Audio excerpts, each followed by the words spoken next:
네, 감사합니다. 이 시간에 말씀을 전해주신 목사님을 소개하도록 하겠습니다. 유역 놀푸른 교회에 담임하고 계신 우리 박종서 목사님이십니다. 전 세계를 돌면서 구속사 말씀을 위해서 사명 감당하고 계십니다. 오늘도 귀한 자리에 이렇게 하나님께서 세워주셨고 불러주셨습니다. 우리 목사님 나오실 때 오른손 높이 들고 할렐루야로 인사하도록 하겠습니다. 할렐루야. 할렐루야.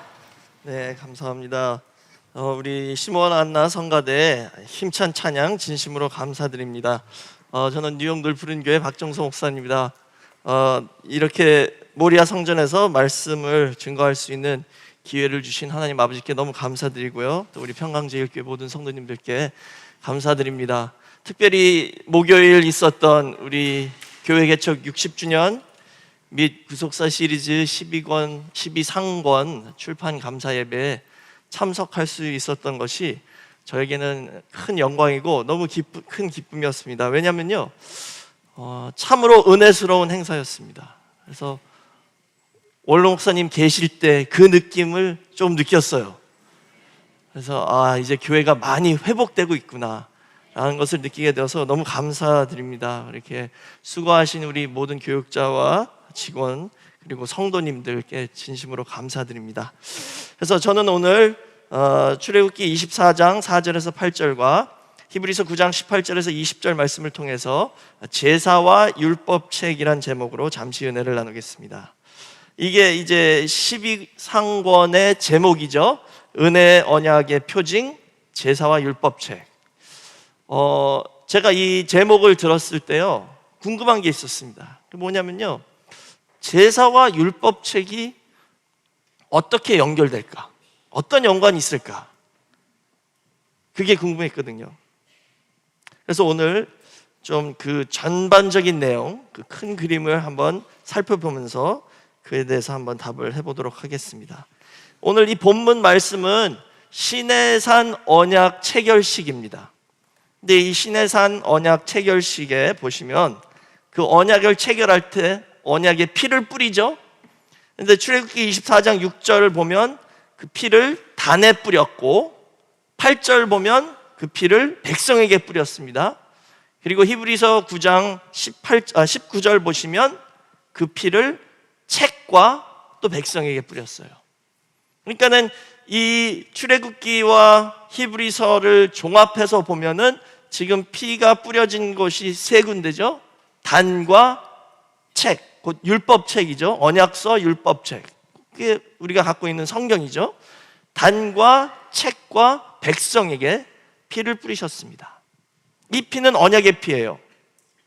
그러면 이 시내산 언약은 어떤 언약이냐 했을 때 저희가 잘 아시죠? 출애굽기 19장 5절에서 6절 말씀 보시면 이 언약을 통해서 하나님께서는 이스라엘 백성을 하나님의 소유로 만드시고 또 제사장 나라를 삼으시겠고 그 다음에 거룩한 백성을 삼으시겠다라고 말씀하셨어요. 그렇죠? 하나님의 소유, 제사장 나라, 그리고 거룩한 백성. 다시 말하자면 이 시내산 언약을 통해서 이스라엘 백성을 하나님의 나라, 제사장 나라로 만드시겠다 이 뜻이죠. 그리고 그 언약을 이루시는 데 있어서 이 두 가지 내용을 주신 거예요. 이 백성이 지금 하나님과 한 나라를 이룰 백성인데 그 목적지를 가기 위해서 뭐를 주셨냐면 단과 책을 주신 거예요. 그럼 이 단은 뭐예요? 단은 제사를 드리는 장소죠. 그러니까는 그 두 길을 주셨는데 그게 뭐냐면 제사와 율법책이라는 거예요. 제사와 율법책을 통해서 이스라엘 백성이 하나님 나라의 백성이 되게 하겠다라고 약속하셨다는 뜻이죠. 그래서 이 제사와 율법책에 대해서 오늘 잠시 살펴보도록 하겠습니다. 큰 첫 번째로 제사의 목적. 이 제사 그러면은 진짜 옛날 얘기 같이 들리잖아요. 저희한테 좀 와닿지가 않는데 뭐 소나 양이나 염소를 잡아가지고 피를 뿌리고 번제로 혹은 뭐 화목제, 속죄제, 속건제 이렇게 드린다. 그럼 와닿지 않죠. 그래서 한번 제가 생각해 봤는데요. 요즘 미국이나 한국이나 이 애완견들을 많이 키우시더라고요. 개 혹은 고양이. 너무 이쁘죠? 너무 이뻐서 막 뽀뽀를 해. 근데 그 이쁜 개가 있는데 그 어떤 사람이 예를 들어서 죽을 죄를 졌어요. 사형 선고를 받았어. 근데 하나님께서 너 대신 네가 사랑하는 그 개를 바쳐라. 그럼 살려줄게. 그럼 어떻게 하시겠어요? 아무리 개가 이뻐도 내가 살고 봐야지. 그렇죠? 그럼 이제 그 개를 가지고 가는 거예요. 먼저 안수를 해야 돼. 그렇죠? 그 다음에 어떻게 해요? 제사 바치는 제사인이 직접 그 개의 목을 따가지고 죽여야 됩니다. 그러니까 이 제사는 뭐냐면요, 최고의 실물 교육이에요. 오감을 다 동원하는 실물 교육입니다. 손으로 만지죠. 피부로 느낍니다. 그리고 칼로 목을 따면 어떻게 되겠어요? 피가 확 튀죠? 그럼 그 뜨뜻한 피가 느껴집니다. 그리고 냄새 나죠? 그 피 냄새. 그거만이겠어요? 이 짐승이 조용히 죽지 않겠죠.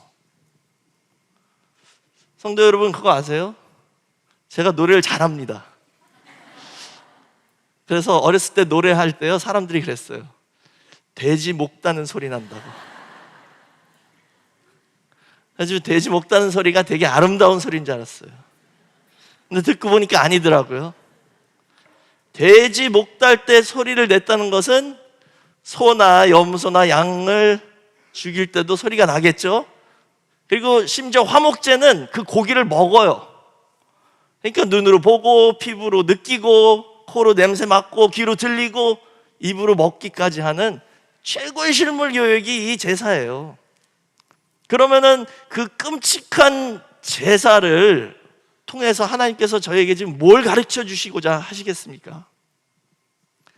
히브리서 10장 1절에서 4절 말씀 보시면, 율법은 장차 오는 좋은 일의 그림자요 참 형상이 아니므로 해마다 늘 드리는 바 같은 제사로는 나오는 자들을 언제든지 온전케 할 수 없느니라.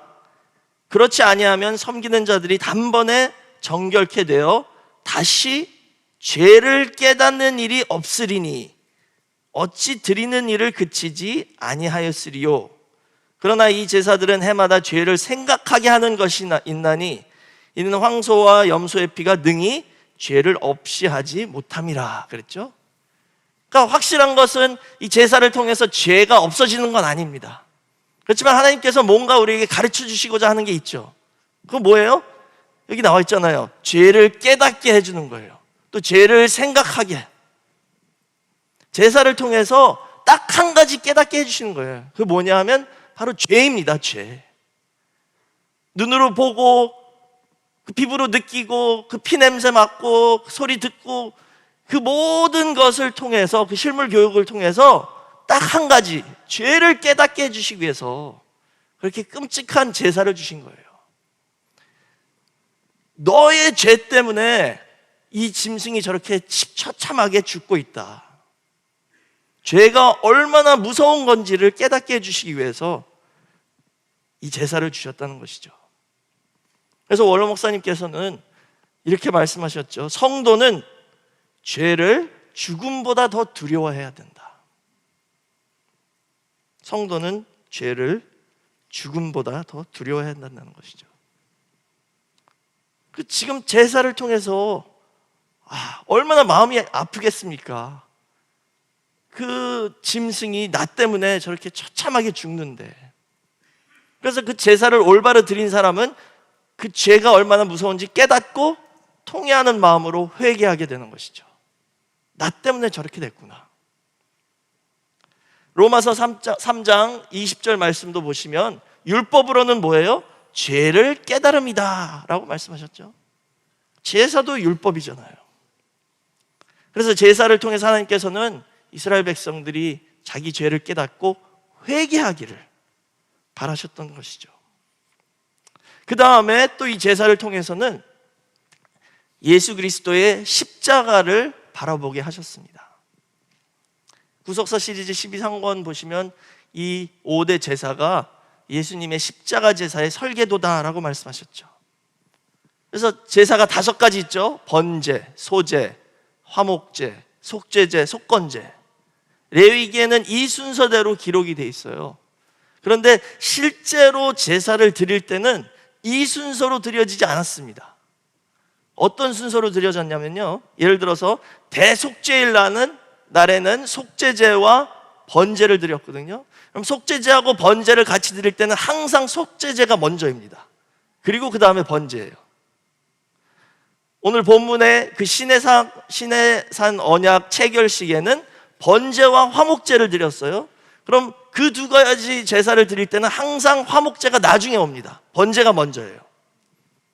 그리고 제사장 위임식에는 속죄제, 번제, 화목제 3개를 다 같이 드렸는데, 그럴 때는 항상 속죄제가 먼저, 번제가 2번째, 화목제가 3번째. 속건제는 좀 성격이 다릅니다. 이것은 배상이 필요한 그 죄를 졌을 때 드리는 거니까 그거는 놔두고, 소제는 단독으로 드리는 제사가 아니죠. 속죄제나 번제나 화목제 같이 곁들여서 드리는 겁니다. 그러니까 이 3가지만 오늘은 생각해 볼게요. 속죄제, 번제, 화목제를 드릴 때는 이 순서대로 속죄제가 항상 먼저예요. 그 다음에 번제, 그리고 화목제. 왜 이렇게 했냐 하면 각 제사의 기능이 있기 때문에 거기에 맞게 순서가 정해지는 것이죠. 속죄제는 죄를 사하는 제사입니다. 그러니까 죄가 있으면 하나님과 언약 관계가 끊어지기 때문에 그 죄를 먼저 해결해야 되는 것이죠. 그 다음에 번제는 말하자면 언약을 체결하는 혹은 언약 갱신하는 제사예요. 물론 번제도 단독으로 드려질 때는 속죄하는 그런 효력이 있죠. 그렇지만 번제의 그 가장 큰 목적은 뭐냐면 하나님께 기쁘게 연락되기 위함이다라고 말씀하셨죠. 그건 뭐냐면 이제 하나님과 언약 관계로서 하나님 앞에 나아갈 수 있게 해주는 제사예요.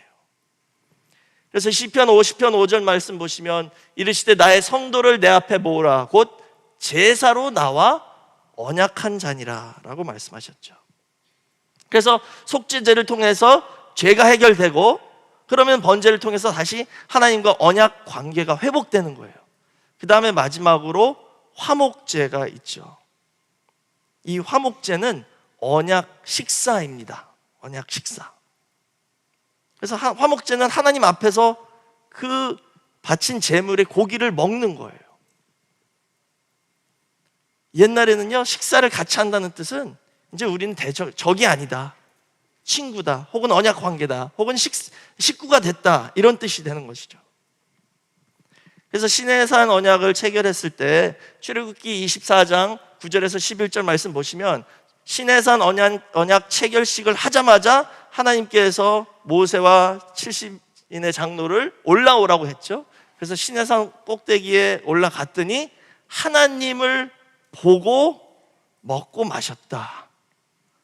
이 먹은 게 뭐냐면요, 이 체결식에 번제와 화목제를 드렸잖아요. 그러니까 화목제의 그 고기를 먹은 겁니다. 하나님 앞에서 하나님을 봤는데 죽지 않았죠. 이 뜻은 이제 이스라엘 백성들이 하나님과 언약 관계 안에 있다, 화목하다, 이 뜻입니다.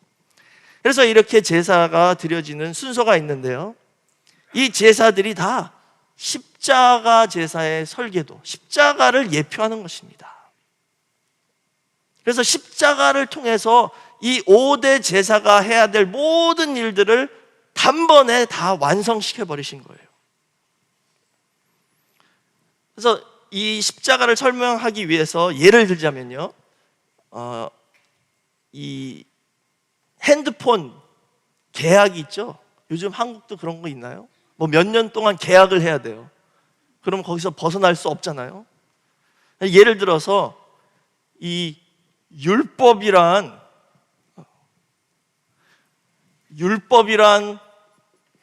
통신사가 있다고 생각해 보세요. 핸드폰 회사가 율법이에요, 이름이. 근데 계약이 너무 최악입니다. 거기서 벗어날 수 없어요. 그러면 그 계약을 파기하려면 벌금을 물어야 되죠. 그게 속죄제의 기능이에요. 죄를 지면 벌금을 물어야 되는데 속죄제를 통해서 그게 되는 것이죠. 예수님의 십자가가 그것을 해주신 겁니다. 그러면 이 회사에서 계약에서 벗어나면은 이제 새로운 회사에 가야 되는데, 예를 들어서 예수라는 회사가 있어요. 새로운 회사입니다. 그래서 예수라는 회사에서 내가 저 회사와 계약을 깰 때 내는 벌금을 내줄게. 그리고 재계약하자. 근데 법에 재계약을 하려면 또 계약금을 내야 돼요. 근데 그 계약금도 내가 내줄게. 그게 예수님의 십자가예요. 율법을 통해서 죄가 있었죠. 벌금이 있습니다. 속죄제의 기능으로서 예수님의 십자가 보혈이 그 모든 것을 해결해 주셨어요. 또 그 다음에는 번제를 통해서 새 언약을 맺어야 되는데 거기도 역시 피가 필요합니다. 예수님이 십자가에서 그 피도 역시 지불해 주신 겁니다. 그래서 이제 마지막으로는 화목제가 남아있는데, 구속사 시리즈 12권 보시면 화목제는 성찬식 같은 제사이다라고 말씀하셨어요. 성찬식을 통해서 예수님의 살과 피를 우리가 먹는 거죠. 오늘날 우리의 예배가 그런 유형의 제사입니다. 이 예배를 통해서 저희가 예수님의 말씀을 먹음으로 하나님과 한 식구가 되었다, 언약 관계가 있다, 화목하게 되었다라는 것을 증명하는 것이죠. 그래서 예수님의 십자가를 통해서 이렇게 속죄제, 번제, 화목제가 다 이루어지고 단번에 모든 문제가 해결됐다는 것을 알 수 있습니다. 그래서 히브리서 9장 15절 말씀 보시면, 이를 인하여 그는 새 언약의 중보니 이는 첫 언약 때에 범한 죄를 속하려고 주구사. 이게 속죄제죠. 그 다음에 부르심을 입은 자로 하여금 영원한 기업의 약속을 얻게 하려 하십니다. 번제를 통해서 새 언약 체결하게 해주셨다는 것이죠. 그래서 모든 제사는 이 십자가를 예표하고 있다는 것입니다. 근데 궁극적으로 이 구약에 있는 제사들은 십자가를 바로 보게 하지만 십자가가 오기 전에는 죄를 없이 할 수 없죠. 그럼 그 기능이 뭐냐면요, 예수님이 오실 때까지 이스라엘 백성이 하나님과 언약 관계 안에 유지하면서 죽지 않고 하나님 앞에 살아갈 수 있도록 해주는 임시 방편입니다. 오늘날로 말하자면 예를 들어서 집행유예 같은 거예요. 유죄이지만 처벌을 하지 않아요. 기다리는 거죠. 언제까지? 예수님이 오셔서 십자가에서 모든 죄를 해결해 주실 때까지 하나님 앞에 서서 살 수 있게 해주는 게 바로 구약의 제사라는 것입니다. 특히 중요한 것은 이 속죄 제사를 통해서 피를 뿌리죠. 일반 평신도가 죄를 지면은 번제단에, 제사장이 지면은 휘장과 분향단에, 이 피를 뿌리는 이유가 뭐냐면요, 하나님과 만나는 그 성소가, 성막이 하나님과 만나는 장소잖아요. 우리가 하나님과 화목하게 언약 백성으로 살기 위해서는 하나님이 그곳을 떠나시면 안 되죠. 근데 죄가 있으면 떠나요. 그렇기 때문에 이 피를 통해서 그 성소를 정결케 함으로 말미암아 하나님이 떠나시지 않고 우리 가운데 계속 거하시도록 하는 게 이 제사, 특히 피의 역할입니다. 그래서 구약의 이 제사의 핵심은 바로 피입니다. 피가 없으면은 효력이 없는 것이죠. 그래서 큰 두 번째로 피의 구속사적 의미에 대해서 한번 살펴보도록 하겠습니다. 피는 생명을 상징하고 또 사망도 상징합니다. 피가 내 몸 안에 있을 땐 생명이지만 몸 밖으로 나오면 사망이죠. 구속사 시리즈 보시면 죄에 대한 하나님의 공의와 인간에 대한 하나님의 사랑을 동시에 충족시킬 수 있는 한 원리가 있는데 그게 바로 피의 제사이다라고 말씀하셨어요. 하나님의 공의는 뭐예요? 죄가 있으면 반드시 누군가가 그 대가를 치러야 됩니다. 죄의 싹은 사망이죠. 피를 흘리고 죽어야 돼요. 근데 인간에 대한 사랑은 뭐예요? 그 사랑을 구원하시고 싶으신 마음이 있으신 거죠. 그래서 피제사, 그 대속의 제사를 주신 겁니다. 예를 들어서 하나님이 아브라함한테 네 아들 이삭을 가 바쳐라 그랬죠.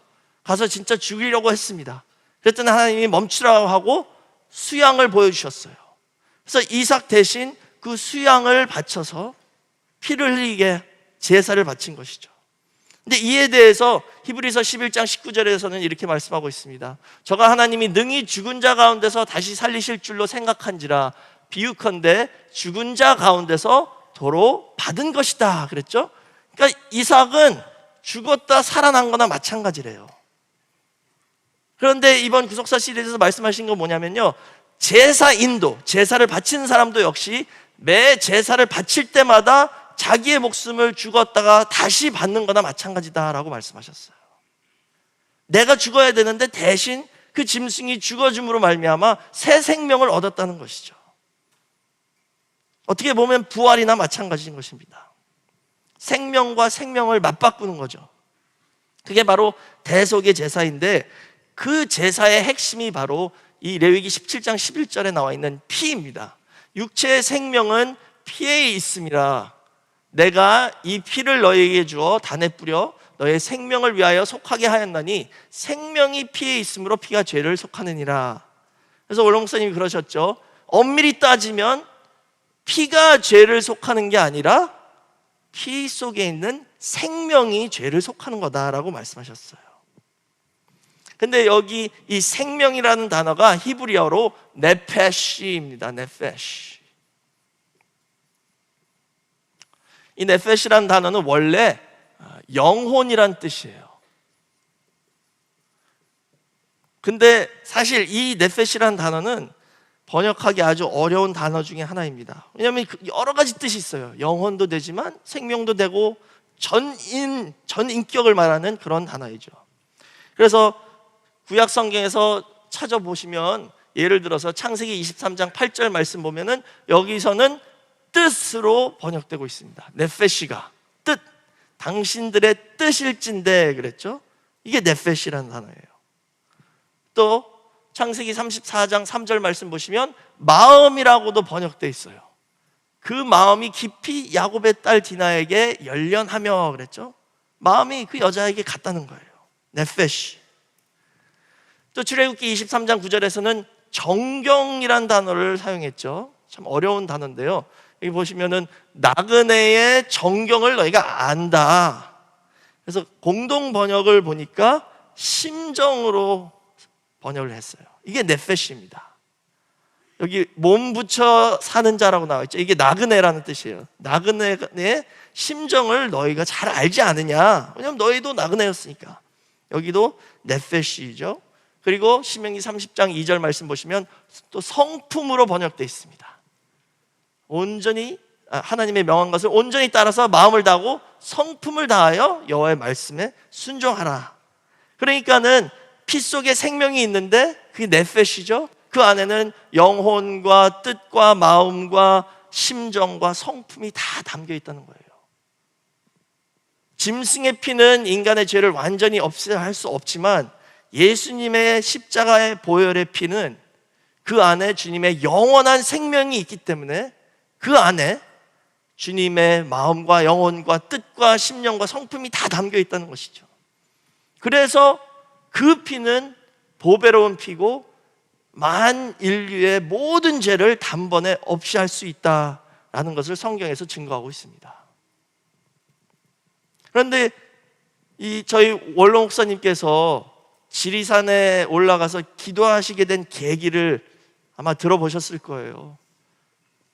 목회 초기 때 어떤 젊은 청년이 와서 목사님이 맨날 예수님의 보혈의 피로 우리 죄가 씻긴다, 없어진다라고 말씀하셨는데 그 예수님의 피가 어디 있냐 도대체.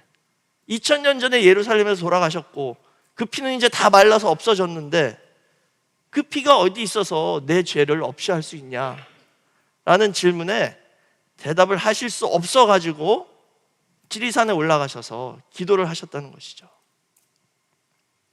근데 저희가 알아야 될 것은요, 이 피는 마치 이 캡슐 같은 겁니다. 이 캡슐 아시죠? 약이 이 안에 있잖아요. 이것들이 다 약이에요. 이 캡슐은 그냥 껍데기예요. 이건 먹으면 녹아서 없어지죠. 근데 그 안에 있는 약이, 이 성분이 있잖아요. 그래서 이 약이 캡슐 없이 뭐 물에 타든 그냥 먹든 해도 똑같은 효력을 냅니다. 마찬가지로 피가 죄를 속하는 게 아니라 피 속에 있는 생명이 죄를 속하는 것이다 라고 말씀하셨죠. 그렇다면 그 생명이 어디 있는지 우리가 알면 된다는 것입니다. 기도하시는 가운데 깨달으신 것은 요한복음 6장 53절 말씀 보시면 예수님께서 계속 말씀하셨죠. 인자의 살을 먹지 아니하고 인자의 피를 마시지 아니하면 너희 속에 생명이 없다. 똑같은 거예요. 그럼 그 살과 피가 어디 있냐? 이걸 먹고 싶은데 지금 저에겐 없죠. 그러나 요한복음 6장 63절 말씀 보시면 살리는 것은 영이니 육은 무익하니라. 내가 너에게 이른 말이 영이요 생명이라 라고 말씀하셨습니다. 이제 예수님의 영과 생명은 피에만이 아니라 말씀 안에도 넣어두셨다는 겁니다. 그래서 우리가 예수님의 말씀을 받으면 그 말씀이 피의 역할을 함으로 말미암아 그 말씀 안에 있는 생명이 우리 죄를 사하고 우리를 정결케 하고 우리를 하나님 아버지 앞에 다시 나아갈 수 있도록 언약 백성으로 만들어 주신다는 것을 가르쳐 주고 있습니다. 속죄제의 피를 뿌림으로 성소가 깨끗하게 되었죠. 그럼 오늘날 교회는 어떻습니까? 어떤 건물이 교회가 될 수 있을까요? 그냥 십자가만 달면은 그 교회는 하나님께서 거하시는 성전입니까? 그건 아니죠. 교회는요, 참된 말씀이 선포될 때 그것이 거룩한 성전이고 교회가 되는 것입니다. 그 말씀 안에 생명이 있기 때문에 그 건물을 정결케 하고 하나님의 성전으로 만들 수 있다는 것이죠. 또 더 나아가서 고린도전서 3장 16절 말씀 보시면 이제 우리 각자가 성전이 되었죠. 내 마음이 성전이잖아요. 그럼 어떤 사람의 마음이 성전이 될 수 있을까요? 피를 뿌려서 정결케 된 마음. 근데 그 피를 내 마음속에다 어떻게 뿌려요? 말씀이죠. 말씀 안에 생명이 있잖아요. 내가 말씀을 받으면 내 마음에 말씀이 있으면 그 마음은 정결케 된 마음이고 하나님의 성전이 될 수 있는 마음이라는 것입니다. 이렇게 하나님께서는 시내산 언약에서 단, 곧 제사와 율법책을 제시하셔서 하나님 앞에 나올 수 있는 두 길을 주셨는데 그 제사의 역사는 예수님의 십자가로 완전히 완성되었습니다.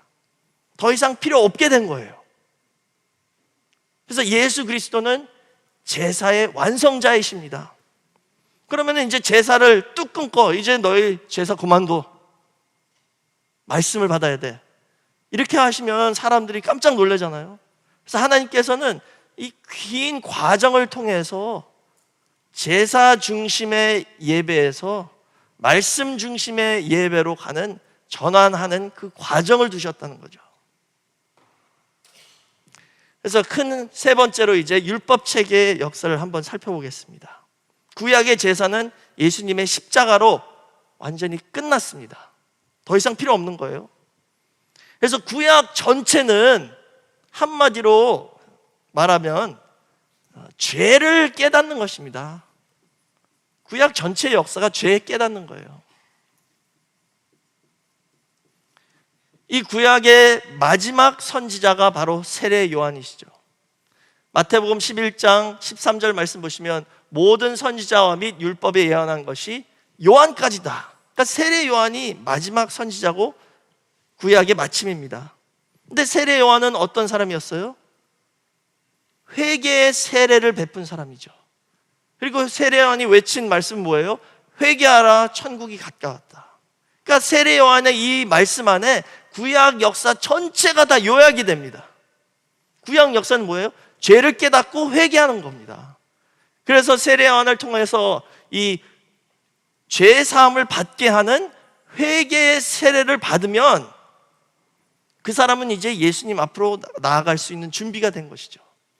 그러면 그 사람은 믿음으로 예수님의 십자가에서 자기 모든 죄가 사함을 받고 이제 구약의 제사의 역사는 거기서 완성되는 겁니다. 끝나는 거예요. 그런데 이렇게 끝나기 전부터 하나님께서는 미리 이런 전환의 역사를 시작해 주셨는데 그게 언제냐면요, 주전 586년 바벨론 포로 3차 포로 때 솔로몬 성전이 완전히 파괴되죠. 성전이 없으니까 이제 더 이상 제사를 드릴 수 없게 된 겁니다. 할 수 없이 제사가 끊어지게 된 거예요. 그래서 그때부터 어떻게 했어요? 율법책을 의존하게 된 것이죠. 바벨론 포로로 끌려가기 전에 요시야 왕을 통해서 율법책을 재발견하게 하고 말씀의 부흥 운동을 시작하게 하셨어요. 그래서 그때 교육받은 다니엘이나 에스겔 선지자가 바벨론 포로로 가서 율법책을 가지고 신앙을 지키면서 신앙생활을 해왔습니다. 그리고 대표적으로 에스라 같은 그 학자, 말씀을 연구하고 말씀을 지키고 또 말씀을 가르치고자 결심했던 에스라가 계속해서 이 율법 운동, 말씀 운동을 진행해 왔죠. 물론 주전 516년 이제 스룹바벨 성전이 재건되었습니다. 그래서 제사도 재개됐죠. 그렇지만 계속해서 제사와 율법책의 말씀 운동은 같이 갔습니다. 그래가지고 신구약 중간기 때 여러 파들이 생기잖아요. 사두개파, 바리새파, 에세네파, 열심당원. 그들 중에 제일 중요한 게 사두개파와 바리새파인데요. 사두개파는 제사장들입니다. 그래서 그 사람들은 성전과 제사 중심이에요. 바리새파는 율법사들이죠. 율법 중심입니다.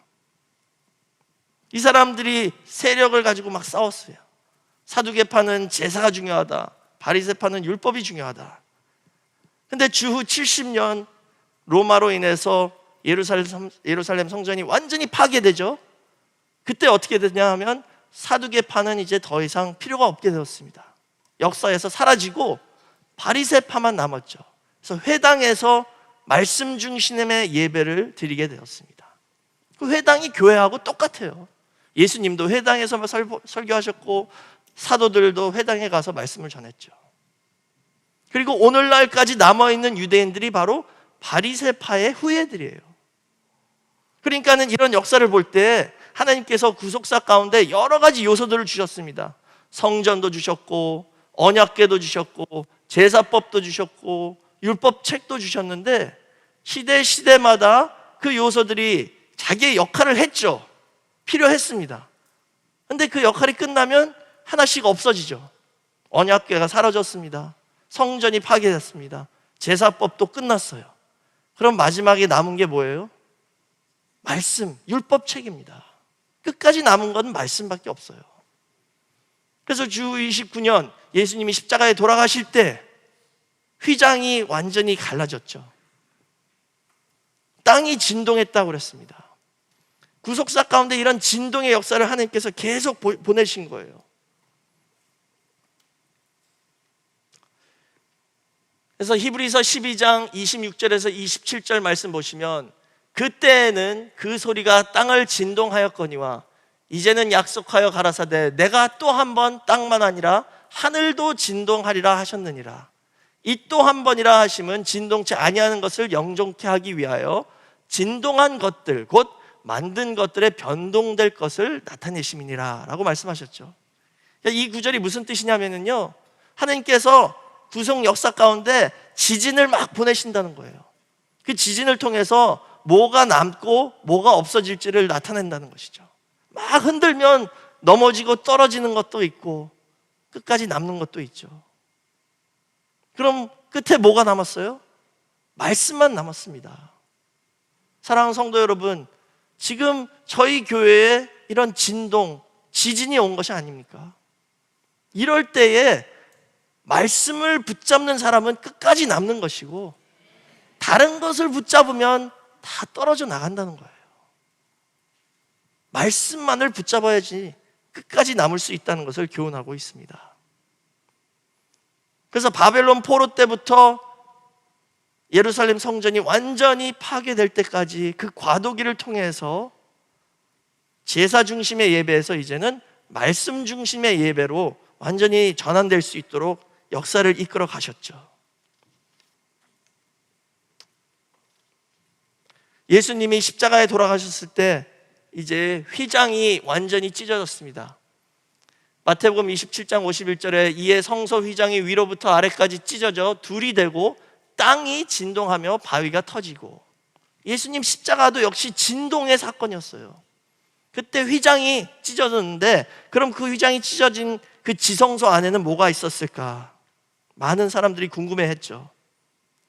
근데 요세푸스가 주후 70년 그 로마 병정들이 예루살렘 성전을 완전히 파괴할 때 요세푸스가 그 자리에 있었어요.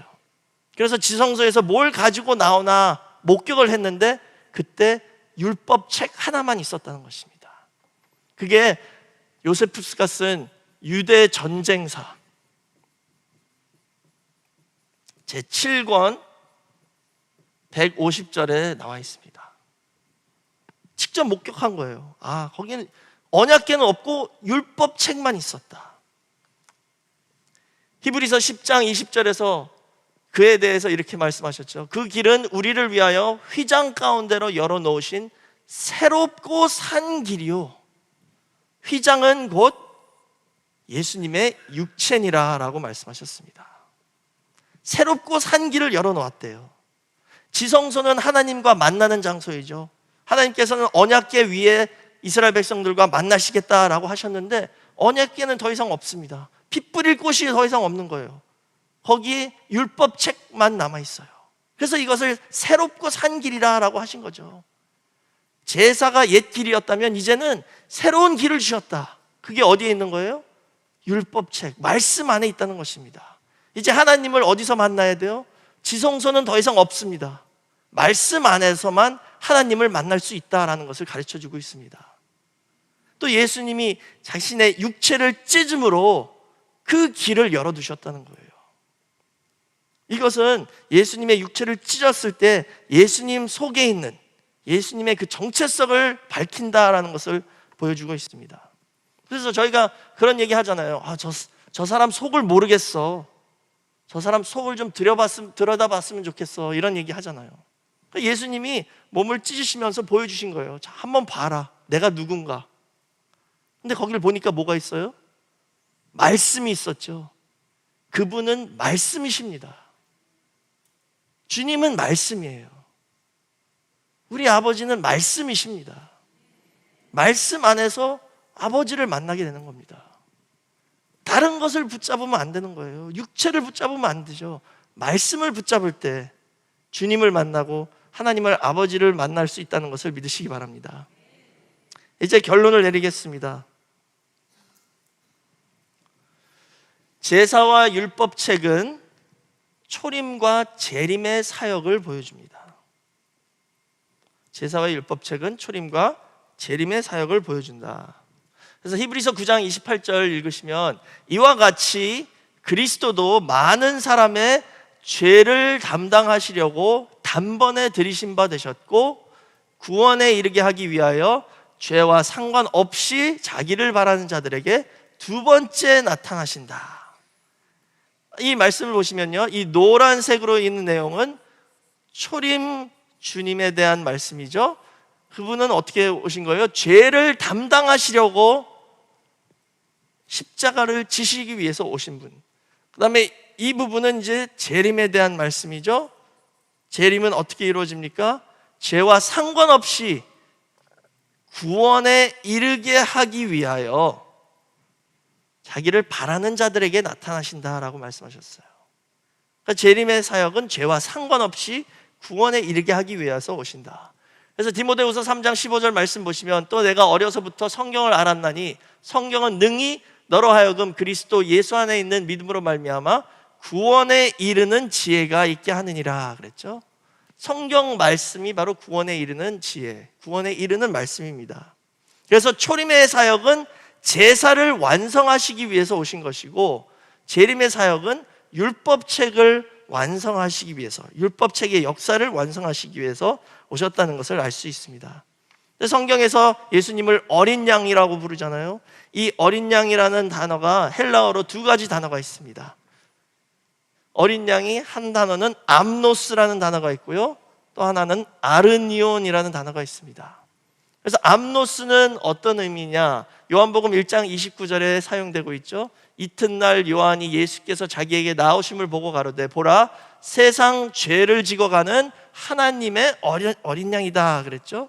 그러니까 이 어린 양 암노스는 초림 예수님을 나타내는 단어입니다. 왜냐하면 지금 세상 죄를 걸머지고 십자가를 향해서 가시고 있잖아요. 아직 돌아가시지 않은 거예요. 그런데 아르니오는 요한계시록에 많이 사용되는데요.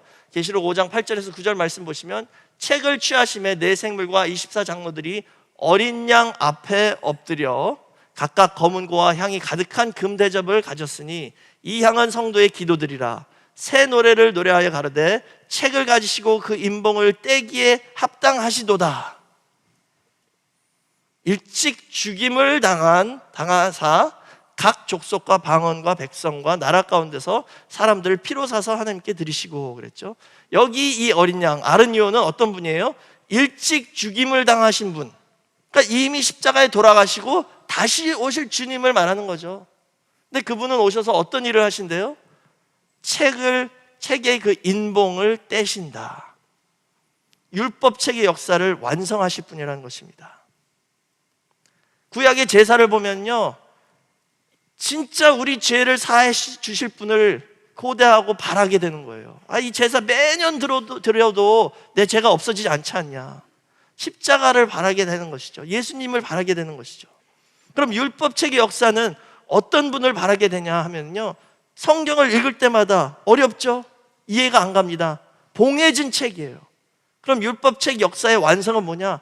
이 봉해진 책을 열어주실 분이 오실 때 끝나는 거예요. 그분을 고대하고 바라고 앙망하게 되는 것이죠. 그분이 바로 아르니온, 재림하실 주님이라는 것이죠. 사랑하는 성도 여러분, 지금 구속사 시리즈 12권 상 이 책이 나옴으로 말미암아 이 구속 역사가 완전히 밝혀지는 그 날로 조금 더 가까이 갔다는 것을 믿으시기 바랍니다. 이 말씀이 완전히 공개될 때 구속사가 완성되는 것입니다. 그리고 저희는 그 날을 위해서 향하고 달려가고 있다는 것이죠.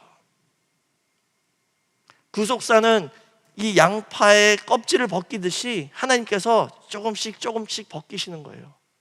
언약궤 없어지고 성전도 없어지고, 그래서 결국 끝에 남은 것은 오직 말씀 하나입니다. 우리가 이 말씀만 붙잡고 나아갈 때 그 말씀 안에서 아버지를 만나고 그 말씀을 통해서 구속 역사의 완성을 바라볼 수 있게 된다는 것을 믿으시고, 이제는 이 세상에 있는 쓸데없는 것을 다 뒷전으로 하시고, 또 들리는 많은 얘기들, 유튜브에 있는 모든 거 다 뒷전으로 하시고 오직 말씀만 붙잡고 나아가는 우리 평강제일교회 모든 성도가 되시길 주의 이름으로 축원하겠습니다. 말씀을 붙잡는 자는 끝까지 남는 자입니다. 다른 것을 붙잡으면 안 된다는 것이죠. 평강제일교회는 말씀만 붙잡고 승리하는 그런 교회가 되시길 주의 이름으로 축원하겠습니다. 기도하시겠습니다. 사랑이 많으신 아버지 감사합니다. 오늘 은혜 가운데 함께하여 주셔서 거룩한 주의 날 하나님의 성전에 나와 이 3부 예배를 드릴 수 있도록 은혜 베풀어 주심을 감사드립니다. 특별히 저희에게 구속사 시리즈 제12상권을 허락하여 주시고, 이 말씀을 통해서 성경책, 율법책이 조금 더 밝히 깨닫게 되고 열려지는 역사를 목격할 수 있게 허락해 주심을 감사드립니다. 구속사의 완성을 향하여 달려나가는 우리 평강제일교회가 될 수 있도록 인도하여 주시고, 저희 앞에 어떤 대적이 어떻게 공격을 할지라도 오늘 2부 때 주신 말씀처럼 이 고난을 통하여 저희에게 더욱더 큰 축복을 주시고자 한다는 것을 확신하는 가운데 믿음으로 전진해 나갈 수 있도록 허락하여 주시옵소서. 모든 성도님들 오직 말씀만 붙잡고 승리할 수 있도록 인도하여 주시옵소서. 말씀만 붙잡고 기도할 때에 문제 해결 체험할 수 있게 허락하여 주시고, 가정마다 형통의 축복을 받을 수 있게 허락하여 주시며 치유의 역사를 체험할 수 있도록 인도하여 주시옵소서. 반드시 이루어질 것을 믿고 감사드리며 예수님의 이름으로 기도드렸사옵나이다. 하나님께 영광의 박수 올립니다.